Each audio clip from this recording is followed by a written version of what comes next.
Bonjour, bienvenue au podcast du jour. Donc aujourd'hui, on va voir l'acquisition client. Pourquoi est-ce que vous avez beaucoup de podcasts dédiés donc au business? C'est parce que on est en plein challenge. Ce challenge va donc se terminer, si je vérifie bien, mercredi par un grand networking à midi. Donc notez-le dans votre agenda. Soyez donc connectés. Donc on va parler aujourd'hui donc d'acquisition client, puisque c'est vraiment une des plus grandes problématiques des personnes. C'est vraiment comment attirer plus de clients. Alors, il y a plusieurs façons d'attirer évidemment plus de clients. La première, qui est pour moi la plus évidente, ce sont les réseaux sociaux. Donc, vous avez à disposition des réseaux qui vous permettent de faire votre pub, qui vous permettent de vous faire connaître. C'est comme si vous étiez à la télévision. C'est comme si vous faisiez une publicité à la télévision et que vous n'en profitiez pas. Attention, si vous regardez comme moi et que vous analysez les publicités qui passent à la télévision, les publicités ne sont pas faites n'importe comment. Ces publicités, c'est pas poudre à lessiver. Voilà, terminé, emballé, c'est pesé. Non, il y a tout un contexte. Il y a un contexte où on va mettre un contexte peut-être familial, un contexte où on va prendre soit un papa célibataire, soit une famille, on va prendre où les enfants font des tâches, etc. Et on va mettre en avant la particularité de ce produit. Eh bien vous, ça va être la même chose, puisque je vous ai expliqué comment trouver donc votre cible, et c'était bien évidemment par rapport à votre différence. Allez voir ce podcast si vous ne l'avez pas vu, parce que il va forcément avec celui donc d'aujourd'hui. Quand vous avez trouvé votre différence, ça va être de le mettre en avant, comme dans les publicités. Quand on voit la différence entre Dacia et BMW, ils communiquent de deux façons différentes parce que leurs cibles ne sont pas les mêmes. Ça veut dire que vous, dans vos réseaux sociaux, vous n'allez pas essayer de parler à tout le monde. BMW et Dacia n'essaient pas de parler à tout le monde. Ils veulent parler à leur public cible, ce que vous allez faire dans vos publications. Donc la première question à se poser, c'est comment est-ce que vous appréhendez les réseaux sociaux? Alors effectivement, pour moi, c'est un travail de titan parce que je suis sur tous les réseaux sociaux et j'essaie de publier tous les jours sur chaque réseau social.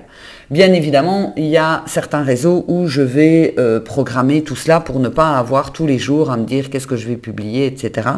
Et quand je fais des vidéos, j'essaie en règle générale de créer des vidéos donc à l'avance, de les avoir dans mon téléphone, comme ça, emballé, c'est pesé, c'est fait, je n'ai plus à m'en inquiéter et le jour où je n'ai plus qu'à les publier. Donc ça, c'est la première chose. Mais l'objectif n'est pas de publier n'importe comment, l'objectif est d'amener un maximum de monde à vous regarder. C'est comme une série télé. Si la série n'intéresse pas, personne ne va regarder la série télé et elle peut passer, il ne se passera absolument rien. Par contre, si elle devient un petit peu virale, tout le monde, les gens autour vont parler de cette série télévisée et tout le monde va avoir envie de la regarder. Le monde attire le monde. Si on sait qu'un restaurant est toujours plein et qu'il faut réserver limite des semaines à l'avance, ça nous donne beaucoup plus envie d'y aller que de savoir qu'il ne se passe rien et que ça n'intéresse personne. Donc vous allez devoir sur vos réseaux sociaux intéresser un maximum de monde et donc utiliser utiliser les stratégies et les techniques qu'on voit notamment ensemble, que ce soit en coaching privé ou dans le groupe Ascension, puisqu'on a des zones stratégiques tous les vendredis. Alors, donc ça c'est la première chose, c'est l'acquisition client par les réseaux sociaux. Je ne vais pas vous faire tout un cours sur les réseaux sociaux, puisque ici on est plutôt dans acquisition client. La deuxième façon d'avoir une acquisition client, eh bien en fait c'est votre réseau. Si vous ne soignez pas votre réseau, et attention, qui donne reçoit. Si vous n'êtes pas quelqu'un d'agréable, ça veut dire que vous voulez tout le temps tirer la couverture sur vous. Et j'en vois énormément sur LinkedIn. Sur LinkedIn, il y a énormément de personnes comme ça qui veulent tout pour elles. Mais dès qu'on leur demande un service ou dès qu'on leur demande un petit quelque chose ou qu'on envoie un message, il ne se passe plus rien. Ici, je vais parler des personnes. C'est quelque chose qui, moi, personnellement, me rend folle. Ce sont des personnes avec qui je vais passer une demi-heure, 3/4 d'heure, 1 heure, où je vais leur faire un audit gratuit de leurs réseaux sociaux. Ensuite, je vais leur envoyer un petit message parce que voilà, je leur propose de participer à un challenge gratuit ou je leur demande comment est-ce que ça se passe depuis que je leur ai donné les petits trucs et astuces. j'essaie pas de leur vendre quelque chose. Je leur envoie un petit message sympathique et on ne me répond même pas. Pour moi, ces personnes-là, elles sont grillées. Pourquoi? Parce que ça veut dire, moi, je prends ce que tu avais à me donner, le reste ne m'intéresse absolument pas. J'ai pris ce que j'avais à prendre chez toi et basta, c'est tout. Donc, faites très attention parce que il faut vraiment comprendre une chose, c'est que moi je donne, je connais beaucoup de monde et je donne aux personnes que je trouve sympathiques. Ça me semble logique que je vais donner à des personnes que je trouve sympathiques.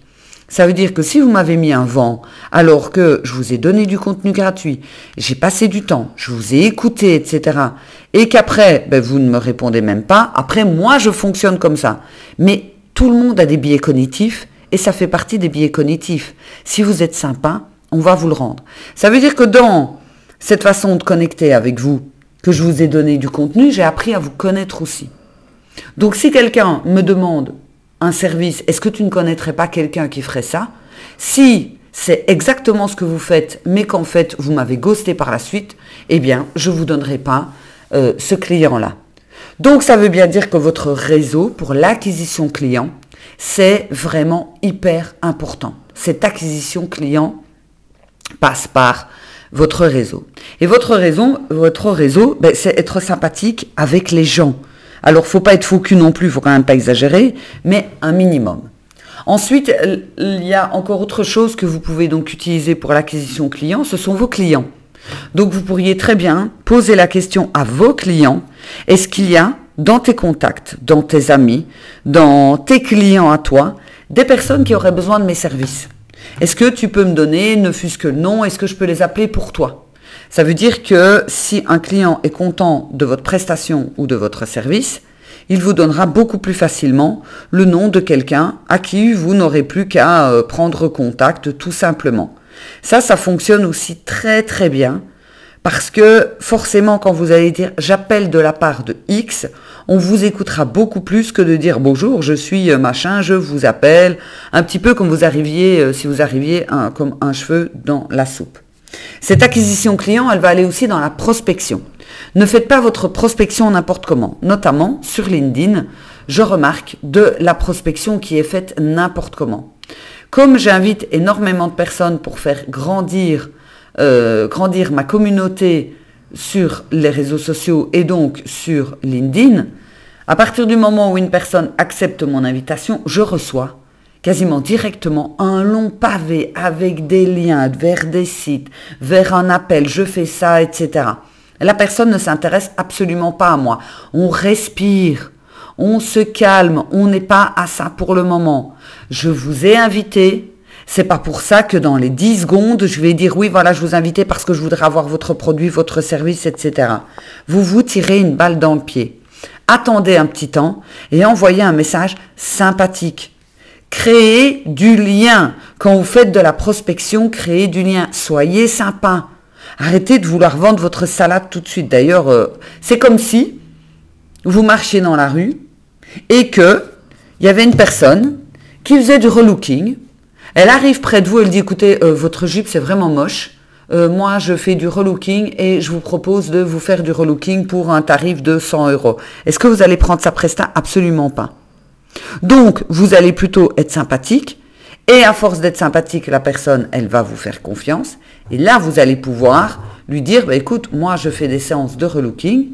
Si ça te dit, pourquoi pas, on peut faire une séance découverte ensemble où je vais déjà te donner 2-3 trucs. Et puis ensuite, pourquoi pas, si tu veux aller plus loin. Ça vous semble plus logique comme ça que bonjour, alors je fais ça, voilà ma carte de visite et en plus de ça, tu es moche, je te propose de faire ça. Ça ne fonctionnera absolument pas, je vous le garantis. Et pourtant, les gens continuent encore à le faire, encore et encore. Là, vous vous tirez une balle dans le pied. La problématique, c'est que depuis les réseaux sociaux, on a changé notre façon de communiquer et on se dit que la façon de communiquer sur les réseaux sociaux fonctionne.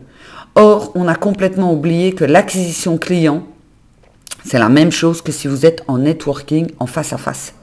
Quand vous allez en networking, on est d'abord sympa, on crée du lien, on s'intéresse à la personne, on dit une petite blague, on lui pose la question où est-ce qu'elle habite, etc., ce qu'elle fait. On s'intéresse d'abord à la personne avant d'essayer de lui vendre un besoin. Si vous n'essayez pas de connaître mon besoin, pourquoi est-ce que vous essayez de me vendre quelque chose? Et c'est là, justement, que dans cette acquisition client, tout va se jouer dans l'échange. La personne doit vous trouver sympathique. Si elle ne vous trouve pas sympathique, c'est mort, ça ne fonctionnera pas. Ok? Alors, il y a aussi d'autres façons de faire de l'acquisition client, c'est en offrant quelque chose de gratuit. Donc, ce truc gratuit, ça va être un e-book, une série de vidéos par exemple. Ça peut être aussi grâce à vos réseaux sociaux. Les réseaux sociaux servent à donner énormément de contenu gratuit. J'ai beau le répéter à longueur de journée, mais personne ne m'écoute. Enfin, personne. Les gens ont du mal de comprendre cela. Les personnes qui performent sur les réseaux sociaux, qui performent dans leur business, sont des personnes qui ont donné beaucoup de gratuit. Je donne énormément de contenu gratuit pour que les personnes connectent, que les personnes se disent « elle est compétente » et à un moment donné achètent mon produit ou mon service. Et si elles n'achètent jamais, tant pis. Tant pis, c'est qu'elles n'ont peut-être pas besoin, c'est qu'elles n'ont pas envie, qu'elles n'ont peut-être pas conscience de l'importance, mais en tous les cas, tant pis, c'est pas grave. Il n'y a rien de grave. Mais vous devez donner du gratuit. Je vois trop de personnes qui sont tout le temps en train de mettre une publicité avec « je vends, appelle-moi », etc. Tu n'as pas compris la psychologie de ton prospect que tu essaies déjà de lui vendre quelque chose. Donc, tout ce qui est acquisition client va dépendre aussi de ce que vous avez à offrir, de votre cible, de votre différence, de votre façon de communiquer. Si vous êtes, par exemple, imaginons que vous êtes une agence de pub, une agence de communication, et que vous mettez « tu as besoin de carte de visite, appelle-moi », c'est nul, c'est mort, franchement, qui va dire « ah ben oui, parce que j'ai vu la com passer, je vais lui téléphoner pour des cartes de visite ». C'est pas ça du tout. Vous allez plutôt insister sur la carte de visite, c'est ce que la personne va garder sur son bureau, c'est le premier lien, il est peut-être temps de renouveler les vôtres, peut-être qu'il y a des choses en plus à ajouter, peut-être qu'il faut refaire le logo parce qu'il est vieux et on ne fait plus ça du tout à l'heure actuelle. Enfin bon, bref, il y a beaucoup de choses à changer. Donc, dans votre acquisition client, avant de vouloir faire de l'acquisition client, vous devez d'abord travailler un maximum sur votre communication avant de faire cette acquisition client. N'oubliez pas, si vous écoutez ceci dès ce matin, ce vendredi matin, on a à midi un Zoom en direct, un Zoom stratégique où vous avez accès, donc faire son bilan. Pour avoir accès à ce Zoom, il faut aller sur BizNet, aller sur le challenge et retrouver justement le lien du Zoom. En attendant, je vous souhaite une excellente journée et on se retrouve dès demain. À bientôt!